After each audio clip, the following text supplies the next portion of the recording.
안녕하십니까. 통일전망대 김필국입니다. 참여연입니다. 조 바이든 미국 행정부 출범 이후 북한 김정은 위원장의 첫 대남 메시지가 나왔습니다. 네, 대화에도 또 대결에도 다 준비돼 있어야 한다는 입장을 밝혔고요. 한반도 정세를 안정적으로 관리해 나가는데 주력해야 한다고 강조하기도 했습니다. 네, 박철영 기자, 북한의 대외 메시지 하나씩 살펴볼까요? 네, 김정은 위원장을 비롯해서 북한 주요 인사들이 대부분 참가한 가운데 노동당 전원회의가 열렸는데요. 새로 출범한 미국 행정부의 대북 정책을 상세히 분석했다. 대미 관계에서 견지할 대응 방안도 명시했다고 전했습니다. 한반도 정세를 안정적으로 관리하는 데 주력해야 한다며 대화와 대결에 모두 준비돼 있어야 한다고도 밝혔습니다. 총화적 환경과 국가의 안전을 믿음직하게 담보하자면 대화에도 대결에도 다 준비되어 있어야 하며 특히 대결에는 더욱 빈틈없이 준비되어 있어야 한다고 강조하셨습니다. 대화와 대결을 모두 준비한다. 해석하기 따라서 다를 수도 있을 텐데 어떻게 볼 수 있을까요? 바이든 정부 출범 이후 유화적인 대북 정책을 내세웠지만 북한은 그동안 묵묵부답이었는데요. 공식적으로 대화를 언급했다는 점에서 이번 메시지는 그에 대한 긍정적 화답으로 볼 수 있다는 분석도 있습니다. 북한은 시시각각 변화되는 상황, 최근 국제정치 무대에서 일어나는 변화 등을 언급하면서 국제정세를 기민하게 살피고 있음을 드러내기도 했는데요. 북한의 대외 정책에 대한 방향성도 어느 정도 가늠해 볼 수 있겠습니다. 네, 그렇다면 북한이 조만간 협상에 복귀할 가능성도 있는 건가요? 성김 미국 국무부 특별대표가 오늘 방한하고 대화 재개 방안도 모색할 것으로 보이긴 하는데요. 당장 어떤 성과가 나오긴 힘들겠지만 북한이 열린 자세를 보인 것으로 볼 수도 있는 만큼 변화 가능성도 있어 보입니다. 대외 메시지뿐 아니라 다른 문제들도 함께 논의가 됐죠. 김정은 위원장은 식량 문제를 거론하며 모든 힘을 농사에 쏟아야 한다고 강조했는데요. 지난해 농사 교훈과 올해 불리한 조건으로부터 전당적, 전국가적인 힘을 농사에 총집중하는 것이 절실하다고 말씀하셨습니다. 농사를 잘 짓는 것이 최우선적으로 해결해야 할 전투적 과업이라고 강조하고 자연재해, 특히 장마에 철저히 대비할 것도 당부했습니다. 대성 이상 기후의 영향을 이겨내는 것을 오래 알곡고지 점령의 관건적인 문제로 내세우고 강력히 지원하게 대하여 중요하게 언급하셨습니다. 네. 그런데 농사가 잘 되려면 날씨도 뒷받침돼야 하잖아요. 올해는 봄부터 계속해서 유난히 비가 자주 옵니다. 그렇죠. 북한은 지난해 긴 장마 탓에 피해도 컸잖아요. 아직 장마 시작도 하기 전이라는데 꽤 긴장하겠네요. 네, 북한 방송에서는 연일 보리장마가 시작됐다. 재난성 기후에 대비하자며 본격적인 장마에 대비할 것을 강조하고 있습니다. 올해 보리장마가 시작됐습니다. 보리장마의 특징 하게 되면 이 북부 지역을 지나가는 저기압골의 영향을 자주 받아가지고 여러 날 동안 비가 내리고 흐리면서 기온과 해비침물이 다 떨어지는 것이 특징입니다. 보리장마, 이름이 특이합니다. 본격적으로 장마가 시작되기 전 초여름, 보리를 수확할 무렵 비가 많이 오는 시기를 북한에서는 보리장마라 부른다고 하는데요. 북한 방송은 보리장마가 시작된 지난 10일부터 곳곳의 비 소식을 상세히 보도하고 있고요. 오늘 평양시에는 거의나 비가 끊기지 않고 내렸습니다. 우리가 낭낭교역안의 여러 농장들에 대한 취재 촬영을 진행하였는데 여기에 낭낭협동농장에서 지금 6월 7시경까지 거의나 30mm의 비가 내렸다고 합니다. 기상특보를 수시로 편성해 실시간 날씨도 계속 전하고 있습니다. 오늘 이 동서연의 대부분 지역에서 이 비가 내렸습니다. 그런데 강수량 표를 보니까 내린 비의 양이 그렇게 많지는 않은데요. 네, 비가 많이 온 것도 23mm 정도여서 특보까지 하는 게 의아할 수 있는데요. 지금이 벼 생장에 굉장히 중요한 시기여서 흐린 날이 계속되면 아무래도 농사에는 피해가 클 수 있다고 합니다.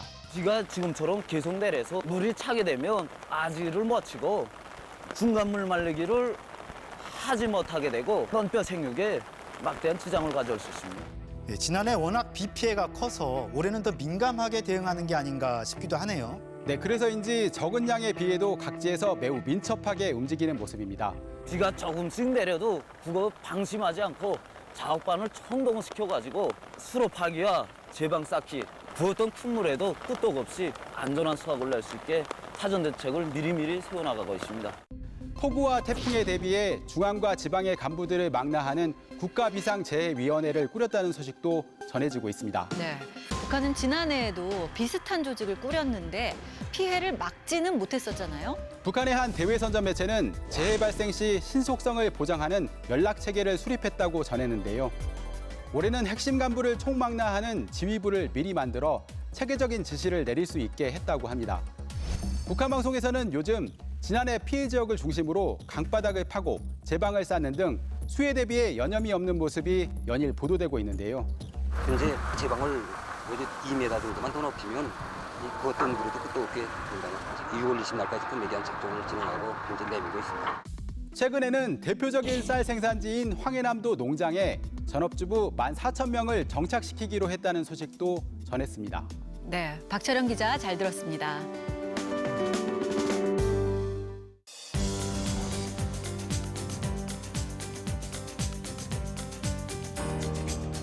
조금 전 북한 노동당 전원회의 화면 보셨습니다만 김정은 위원장 모습이 몇 달 전과는 확연히 달라졌습니다. 체중이 상당히 줄어든 모습이죠. 네, 옷이 헐렁해 보인다는 의견까지 있던데요. 아무래도 북한은 강력한 1인 체제 국가다 보니까 최고 지도자인 김정은 위원장의 건강 문제에 극도로 예민할 수밖에 없죠. 네, 그래서 통일전망대가 그동안 방송에 나온 화면을 자세히 분석해서 김 위원장의 체중 변화와 함께 건강 상태는 어떠할지 살펴봤습니다. 최유찬 기자입니다. 지난 15일 열린 노동당 전원회의. 서류 가방을 옆에 끼고 회의장으로 들어서는 김정은 위원장의 걸음은 약간 균형을 잃긴 했지만 건강한 모습입니다. 경애하는 김정은 동지께서 전원회의를 지도하셨습니다. 손짓을 하고 때론 인상을 쓰며 회의를 주재하는 모습도 여느 때처럼 열성적입니다. 하지만 불과 넉 달 전 전원회의 때와 비교해보면 살이 많이 빠졌습니다. 접힌 턱살 부분이 확연히 줄어들면서 얼굴에 윤곽이 드러났고 콧선도 더욱 또렷해졌습니다. 손짓을 할 때마다 꽉 끼던 상의도 훨씬 헐렁해 보입니다. 정면으로 본 얼굴 모습도 이전보다는 갸름해진 모습입니다. 동일인 식별할 때 가장 많이 보는 게 얼굴 비율인데 지금 얼굴 너비 자체는 뭐 유지가 되는 것처럼 보이지만 외곽으로 돌출되는 그 살 같은 경우에는 이게 과거보다 현재가 상당히 많이 들어가 있어요. 지난 4일 열린 정치국 회의에서는 손목 시계줄도 2칸 정도 줄어든 모습이었습니다. 영상 전문가들은 김정은 위원장의 달라진 모습이 촬영 기법이나 구도 때문이 아니라 실제 상당한 체중 감량을 했기 때문이라고 분석합니다. 렌즈 왜곡이라든지 카메라 촬영 테크닉상의 왜곡으로 보긴 좀 어려워요. 좀 외형적인 인물의 동일성 여부 판단했을 때는 상당히 살이 많이 빠진 상태로 판단을 하는 게 맞는 것 같습니다. 김정은 위원장의 최근 모습은 6년 전인 2015년 신년사 당시 모습과 비슷해 보입니다. 당시 김 위원장의 몸무게는 약 110kg 정도로 추정됐습니다. 최근 몇 달 사이에 최소한 20kg에서 30kg 가까이 체중을 감량한 것으로 추론해 볼 수 있는데요. 이를 두고 의도적으로 살을 뺀 건지 아니면 건강에 문제가 있어서 살이 빠진 건지 다양한 해석들이 나오고 있습니다. 집권 첫 해인 2012년, 당시 28살이던 김정은 위원장은 키 170cm, 몸무게 90kg으로 추정됐습니다. 국정원에 따르면 김 위원장의 체중은 그때부터 해마다 6-7kg씩 증가해 지난해엔 무려 140kg에 육박했습니다. 이분의 신장과 체중으로 비만도를 계산하니까 48.4예요. 이러면 사실 우리가 아시아에서는 비만도가 25가 넘으면 비만이라고 합니다. 30이 넘으면 고도 비만이라고 합니다. 가파른 체중 증가와 함께 김 위원장은 여러 차례 건강 이상설에 휩싸였습니다. 2014년 두문불출 40여일 만에 나타난 김 위원장은 지팡이를 짚고 왼쪽 다리를 심하게 저는 모습이었습니다. 당시 발목 수술을 받았지만 최근까지도 걸음걸이는 좌우 균형을 잃은 모습입니다. 사실 이 정도 하중이면 사실 관절에 굉장히 부담이 될 수밖에 없죠. 뭐 다시 말하면 경차의 엔진에 그 중형차 차체로 옮긴 거랑 같거든요. 그래서 이 정도 체중으로 생활을 오래 하신다면은 관절 상태가 뭐 이 연령대 다른 분들보다 훨씬 떨어진다라고 봐야죠. 지난 2018년 문재인 대통령과 백두산에 함께 오른 김정은 위원장. 짧은 오르막에도 바쁜 숨소리가 커집니다.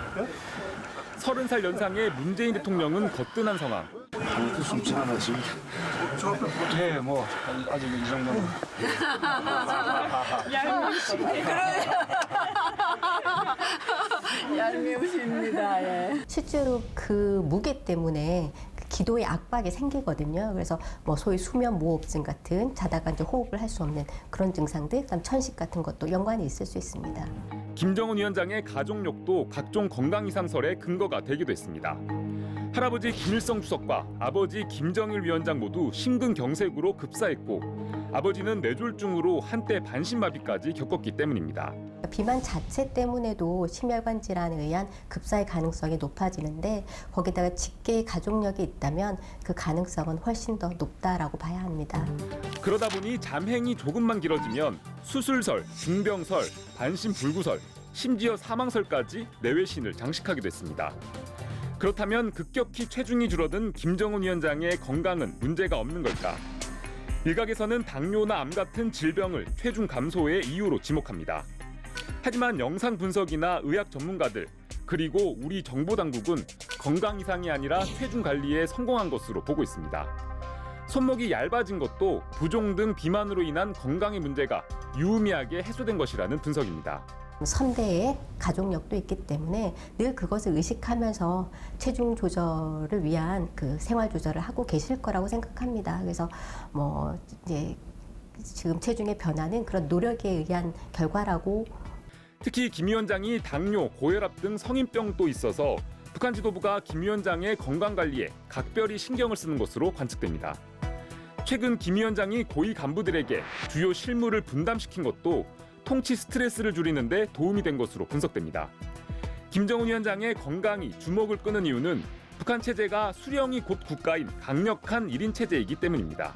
그러면 김정은 위원장의 만일에 유고 상태가 건강상의 이유로 유고 상태가 벌어진다고 그러면 사실은 북한 체제는 극심한 혼란에 빠질 수밖에 없거든요. 최고 지도자 개인의 건강 문제가 체제의 운명과 직결된 북한.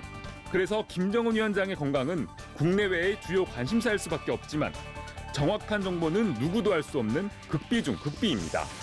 통일전망대 최유찬입니다.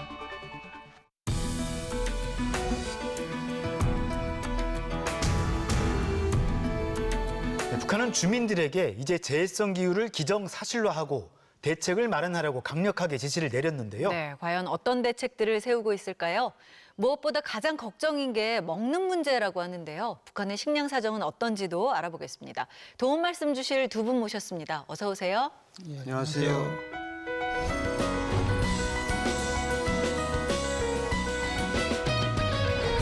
조충희 씨께서는 요즘 북한 상황 보시면 참 많은 생각 드실 것 같은데요. 어떠세요? 그렇죠. 요즘이 제일 힘든 때입니다. 그래서 1년 중에 뭐 농촌 지원 뭐 하고 뭐 그 농촌 지도 사업 이런 것들 하면서 왔다 갔다 하고 올리 뛰고 내리 뛰고 하고 농업부문 공무원이 제일 힘든 바쁜 시기가 또 요 시기예요. 그러니까 요즘은 더군다나 날씨가 안 좋아서 남한이나 예. 북한이나 특히 더 그럴 것 같은데요. 논판에서 계속 일해야 제일 일 많이 해야 되는 때인데 날씨가 좋아도 힘든데 비까지 오고 그래가지고 참 농민들 정말 힘들겠다 하는 생각이 듭니다. 네, 들어보면 북한은 이게 다 주민들 몫인 것 같습니다. 예, 사실 북한은 뭐 자력갱생이라고 하는 이름 하에 네. 모든 그 힘든 일 또 해야 할 일들을 다 주민의 몫으로 돌려버리니까 그리고 농촌에 있더라도 농민의 또 일만 또 있는 건 아닙니다. 올해 그 도시 주민들 더 이렇게 많이 이제 농촌 그 일손 돕기를 하라 하는 이런 지시가 떨어지고 경우에 따라서는 또 검문소까지 만들어서 이게 농촌 그 지원을 하고 오는 것인지 안 하고 오는 것인지를 또 체크하기도 하고 네. 사실은 농촌 도시 할 것 없이 모든 주민들이 굉장히 힘든 그런 상황입니다. 네, 북한 주민들이 당국의 지시에 따라서 대책 마련에 얼마나 고군분투하고 있는지 북한 방송 준비했습니다. 재해성 기후에 의한 피해 방지 대책을 철저히 세워나가야 할 중요한 과업이 나서고 있습니다. 네, 농촌 지역에선 이른 봄부터 대대적으로 강하천 정리 작업에 나섰고요. 저거 지금 사실은 시기적으로 좀 늦었습니다. 그래서 작년 가을에 이미 진행돼야 되는 건데 지금이라도 또 정리해 놓지 않으면 이제 7, 8월 장마 때 물 제대로 빠지지 못하고 강하천 정리가 이제 상당히 중요하죠. 우리 농장 기후 조건을 보면 남서 방향으로 계속 바람이 붑니다. 그래서 원익이 줄 방향을 남서 방향으로 해서 통풍 조건을 좋게 해서 자, 바람 방향까지 신경을 쓰는데요. 사실은 이건 뭐 전혀 과학적인 근거가 없는 건 아닙니다. 제대로 바람 방향을 잡아서 바람이 잘 이렇게 통과할 수 있어야지 병해충이 훨씬 줄어들거든요. 네. 자, 그리고 미림 간문 사업소의 상황도 소개했는데요. 내일이라도 그물이 오면 태풍이나 그물이 오면 처리할 수 있게 소문수리, 바퀴라든가 기계장치들을 하나하나 검열해가면서 몸만이 동작할 수 있게 빈도체 해나가고 있습니다. 사실 이제 미림 간문소는 평양 이제 사동구역에 있는 그 일동 대동강 이제 평양으로 들어오는 입구에 있는 그 간문소지 않습니까? 네. 그러니까 미림 간문소를 제대로 물 관리를 못하면은 평양 시내가 물바다가 되어버리기 때문에 미림 간문소가 굉장히 그 중요한 것이죠. 실제로 그 대동강이 범람해서 남북 정상회담이 연기됐던 적도 있잖아요. 그 당시에 이제 노무현 대통령 시절이죠. 그래서 정상회담을 이제 여름에 하도록 이렇게 됐다가 어쩔 수 없이 이제 홍수 때문에 연기를 해서 이제 10월달에 하면서 우리 그 당시에 14선언이라고 하는 이제 선언문이 이제 채택되게 됐는데요. 네. 그게 이게 그 정도로 이게 굉장히 중요한 그런 사건이었죠. 전 산업 부분에서 대책 마련에 안간힘을 쓰고 있는데요. 그런데 무엇보다 북한의 가장 큰 걱정은 먹는 문제가 아닐까 싶습니다. 지난 15일에 열린 3차 전원회의에서 김정은 위원장은 이례적으로 식량난을 언급했는데요. 특히 농업 부문에서 지난해 태풍 피해로 알곡 생산 계획을 미달한 것으로 하여 현재 인민들의 식량 형편이 긴장해지고 있다고 하시면서 이번 전원회의에서 그 해결을 위한 적극적인 대책을 내놓아야 한다고 하셨습니다. 네, 이렇게 직접 얘기할 정도면 상황이 굉장히 심각한 것 같은데요. 세계 식량 위기 연례 보고서가 이제 매년 이렇게 발표가 되는데 올해 보고서를 보면은 북한은 현재 그 중간 단계 한 3단계인 그 위기 상태라고 이렇게 판단을 합니다. 그러니까 올해 이제 국제사회의 평가도 북한이 이제 식량을 확보하는데 아주 최선을 다하지 않으면은 정말 위기가 올 것이다 이렇게 경고를 하고 있습니다. 그렇다면 북한의 식량 부족이 어느 정도인지 좀 정리를 해봤는데요. 지난해 수확한 곡물량이 총 440만 톤인데요. 연간 필요한 곡물 575만 톤과 비교하면 135만 톤이 부족하다는 수치가 나오죠. 부족량이 이 정도 수치면 북한 주민들 실생활에는 어떤 영향을 미치게 될까요? 보통 이제 4인 가족을 기준으로 이제 이야기를 하면요. 그래서 하루에 뭐 옥수수로 계산하면 옥수수 한 500g 정도 뭐 이제 필요하면 4인 가족이면 이제 하루에 2kg 아닙니까? 2kg면 이제 한 달에 60kg입니다. 60kg 중에서 지금 상태면 이제 지금 한 반 이상이 이제 공급이 안 된다는 거거든요. 제가 보기에는 올해는 북한이 스스로 해결하기는 무리가 있다. 그렇게 판단이 들고 그래서 대규모의 국제사회의 지원이 없으면은 우리는 정말 우리가 생각하기 어려운 이런 사태도 발생할 가능성도 없잖아 있다 이렇게 보고 있습니다. 조충희 씨는 북한에서 고난의 행군 시절 겪으셨잖아요. 좀 어떻게 보세요? 고난의 행군 때만큼의 위기는 이제 아닌 것 같습니다. 그래서 그때 수많은 이제 아사자 나고 힘들고 어려웠던 때에 비하면 지금은 그래도 이제 시장이 있어가지고 시장이 가격도 조절해주고 이제 수요와 공급의 관계도 이제 조절을 해줘가지고 상당한 정도로 이제 하는데 코로나19로 봉쇄되면서 중국이나 교류가 안 돼요. 장마당 자체가 이제 위축이 되고 그러니까 이제 소득이 감소하고 구매력이 떨어져서 쌀이 있다고 해도 이제 살 돈도 없는 이제 그런 상황에 처하게 되는 거죠.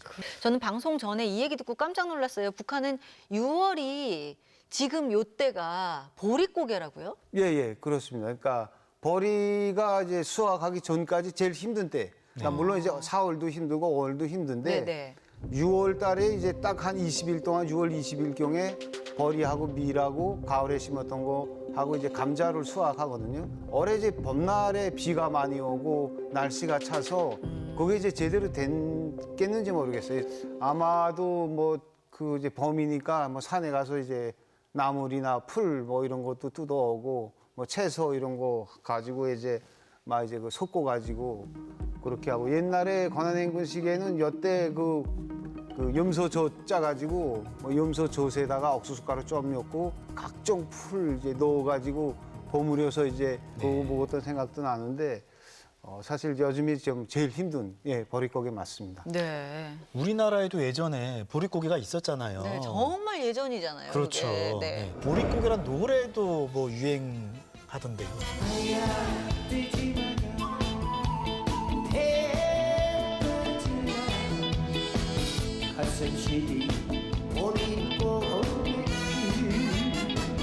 북한 주민들이 상황이 저 노래 가사에 나오는 딱 그대로 이제 보릿고개를 지금 견디고 있을 겁니다. 네.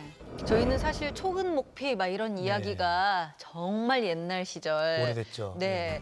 제 어릴 적에 이렇게 기억을 해보면은 정말 그 소나무 껍질밖에 송진을 가지고 떡을 만들어 먹기도 하고 사실 제가 초등학교 다닐 때만 해도 우리 집이 그렇게 가난한 집은 아니었는데 쌀이 없어서 어쩔 수 없이 미국에서 이제 그 당시에 밀가루를 이제 원조를 했거든요.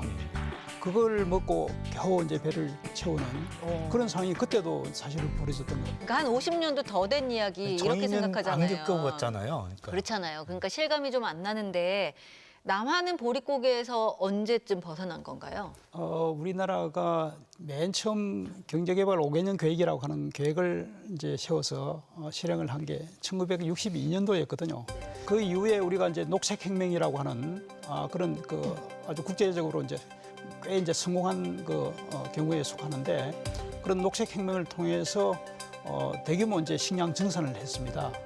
근데 사실 곡물이 부족하면 수입을 하면 되잖아요. 북한은 이마저도 이제 쉬운 게 아니죠. 대개 중국은 북한이 식량이 부족하면은 식량 사정하고 관계없이 북한에다가 식량을 수출하는 걸 막지는 않습니다. 네. 근데 북한은 수입할 수 있는 그 돈이 있어야 됩니다. 그래서 북중 간 그래도 소위 이제 경화 결제라 그래서 외상으로 하는 게 아니고 현금을 가지고 이렇게 그 구입을 해야 되는데 북한은 여기에 한계가 있는 것이죠. 작년 같은 경우에도 중국으로부터 식량을 수입하긴 했는데 재작년하고 비교하면 거의 한 4분의 1 수준밖에 수입을 못했습니다.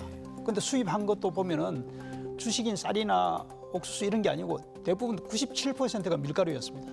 그래서 밀가루는 이제 공업용 원료, 식품 원료로 이제 가공 원료로 쓰기 때문에 외부에서 들어오지 않으면 안 된다 하는 그런 거 판단했기 때문에 그렇습니다. 네. 계속되는 코로나19로 곡물 가격이 크게 올랐잖아요. 그렇게 되다 보면은 북한이 곡물을 수입할 수 있는 이 능력도 훨씬 떨어지는 거 아닌가, 영향을 미치지 않을까 싶은데요. 곡물 가격도 올랐지만은 국제 소위 운임이 굉장히 많이 올랐습니다. 지금 뭐 코로나 발생 이전 비해서 3배, 4배 올랐기 때문에 이런 곡물을 운반하는 데 대한 부대 비용이 많이 오른 것도 북한으로서는 큰 부담입니다. 물론 고난의 행군 때에 비하면 사정이 좀 나아졌다고는 하지만 북한은 올해 식량 상황이 녹록지 않은 것 같습니다. 네. 북한 식량 사정이 좀 나아지려면 어떤 해결책이 있을까요? 제일 중요한 건 빨리 이제 북중 국경, 뭐 러시아 국경을 열고 교류를 해야 됩니다. 제가 있을 때도 뭐 남포항에 뭐 쌀배가 들어왔다 하면 시장에서 쌀 가격이 뚝뚝뚝 떨어지고 그랬거든요. 그러니까 이런 것들을 놓고 봤을 때 식량 사정 해결하는 데서 제일 중요한 건 교류하고 협력하는 게 필요하다고 이제 생각을 합니다. 국경이 닫히면은 두 가지에 다 영향을 미칩니다. 일단 식량 공급 측면에서도 이제 영향을 미칠 뿐만 아니고 국경이 닫히면 시장 활동이 안 돼 가지고 식량을 구입할 수 있는 능력도 주민들의 능력도 자연히 떨어지는 거거든요. 그래서 가장 급한 문제는 어떻게 하든지 코로나 통제를 잘 해가지고 국경을 빨리 이제 열고 그래서 왕래가 활발하게 되는 것이 북한이 당면한 식량 문제를 완화시키는 그런 가장 중요한 방법이 되겠죠. 네. 북한 당국은 애민 정신을 자주 강조하는데요. 정말 애민을 실천할 수 있는 정책은 과연 어떻게 돼야 될까 하는 생각도 해보게 됩니다. 네, 그 어떤 돌파구를 찾기 힘든 상황 아닌가 하는 생각도 드는데요. 북한 주민들 식량 사정이 적어도 좀 최소화는 됐으면 좋겠다. 더 이상 보릿고개를 걱정하지 않았으면 좋겠습니다. 자, 오늘 도움 말씀 고맙습니다. 감사합니다.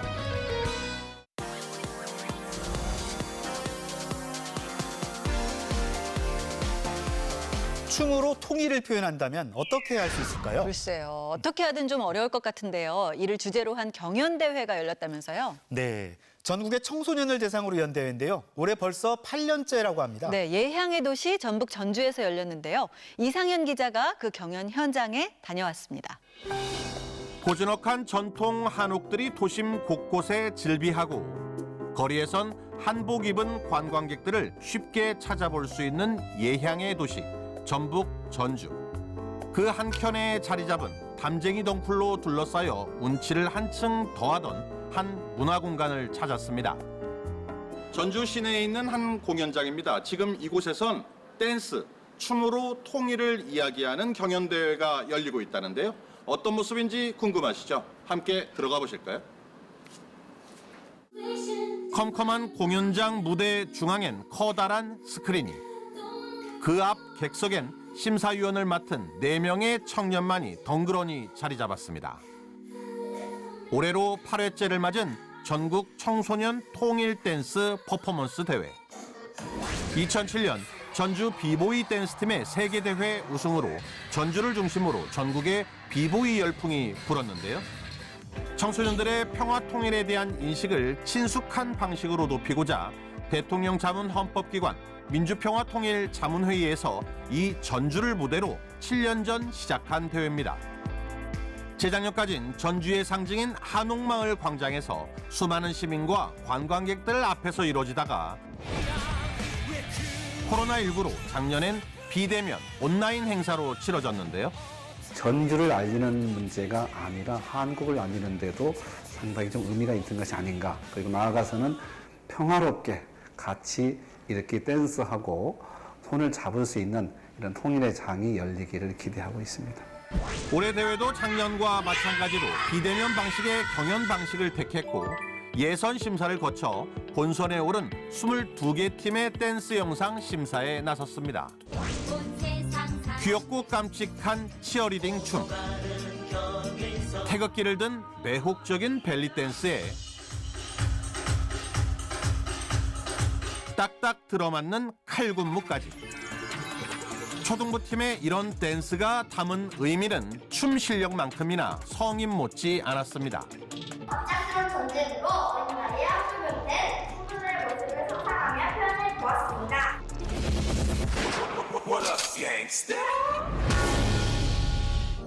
경기도 여주의 한 댄스 학원에서 뭉친 16명의 청소년들은 국악과 힙합을 접목시킨 창작 댄스를 선보였고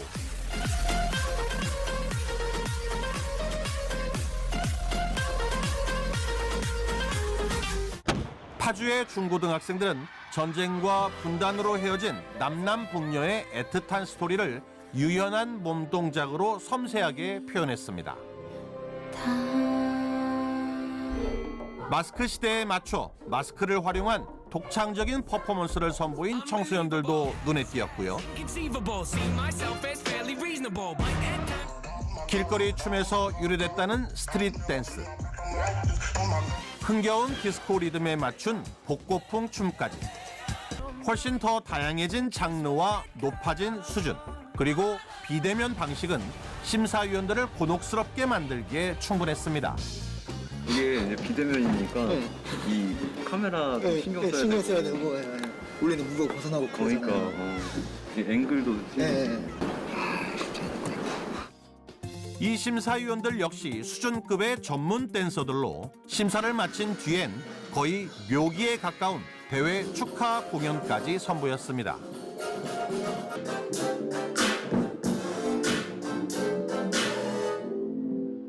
이들에게 한 수 배워보고자 시도해봤는데요.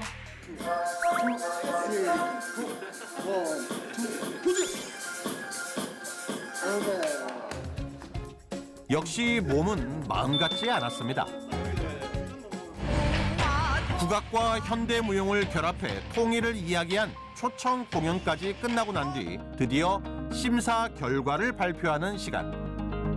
대통령상. 네, 그러면 바로 지금 발표해 보도록 하겠습니다. 평화상 중고등부 미드빌 네이션. 이번 대회 대상격인 민주평통의장 대통령상엔 전문 댄서를 꿈꾸고 있다는 경기도 성남의 여고생 4인조 팀이 선정됐습니다.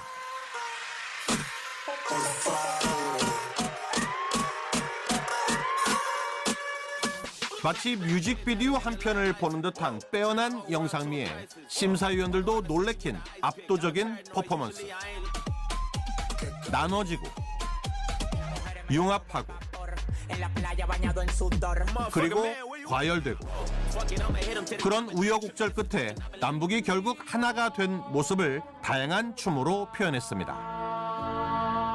영광스러운 상을 받게 되어 너무 기쁘고 감사합니다. 이 퍼포먼스가 통일에 가까워질 수 있도록 기도하겠습니다. 감사합니다. 최우수상격인 통일상은 전통 음악과 서산 해미읍성을 배경으로 역동적인 군무를 보여준 충남 서산의 초등학생팀과 남북이 슬픔과 절망을 딛고 하나가 된다는 걸 한편의 뮤지컬처럼 표현한 서울의 한 실용무용 전공 대학생팀. 이렇게 두 팀이 공동 수상했습니다. 아무래도 통일에 대한 아이들이 갖고 있는 인식이나 그런 생각들이 한정되어 있거든요. 그래서 음악도 어떻게 골라야 하고 춤을 어떻게 짜야 되는지 퍼포먼스 내용은 어떤 식으로 가야 되는지 성인이 아닌 이상은 조금 힘든 부분이 있는데 올해는 정말 퍼포먼스들이 정말 대단했습니다. 온라인 대회는 올해가 마지막이라는 기대 속에 내년부터는 다시 탁 트인 야외 무대로 나가 통일 그리고 춤에 대한 젊음의 열정을 치열하게 전개해본다는 계획입니다. 지금 세계적인 코로나 바이러스 유행으로 우리가 이 청년, 청소년의 에너지를 야외 광장에서 배출해야 되는데 이렇게 유튜브 온라인으로밖에 송출할 수 없는 게 너무 아쉽지만 근데 또 이런 상황에 우리가 맞춰가면서 새로운 아이디어랑 또 젊은 열정들이 이 변화하는 것 같습니다. 녹아내리는 것들이 오늘 좋은 결과로 나오지 않았나 싶어서 후련하고 좋습니다. 먹구름이 걷히고 해가 들이오면 춤을 통해 풀어내본 어린 학생들의 열정과 끼 그리고 소망은 맨선을 타고 더 멀리 더 많은 이들에게 전달됐고 그런 몸짓 하나하나는 하나를 꿈꾸는 우리의 기억 속에 더 오래오래 남아있을 겁니다. 통일전망대 이상현입니다.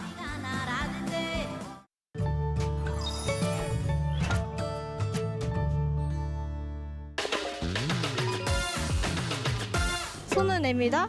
손을 내밀어서 도움을 주다. 왠지 도움을 줄 것 같은데 손 이렇게 내밀면은? 리드하다, 리드하다. 무언가를 주다? 누군가를 이끌어준다? 북한말 내밀소는 일을 강력하게 추진하는 솜씨를 뜻합니다. 추진력이 좋은 사람에게 내밀손이 있다, 내밀손이 좋다의 표현으로 자주 쓰입니다. 리더랑 같은 느낌이 들었어요. 손을 내밀다니까 추진하다 그런 느낌이 있었고 좀 비슷하게 맞춘 것 같아요. 미국의 대화제의에 그동안 무반응으로 일관하던 북한이 공개적으로 메시지를 보냈다는 점, 이제 어쩌면 변화의 시작일 수도 있겠는데요. 네, 섣불리 예단할 수는 없겠지만 평화로 가는 좋은 성과로 이어졌으면 하는 바람입니다. 통일전망대 다음 주도 알찬 내용으로 찾아오겠습니다. 고맙습니다.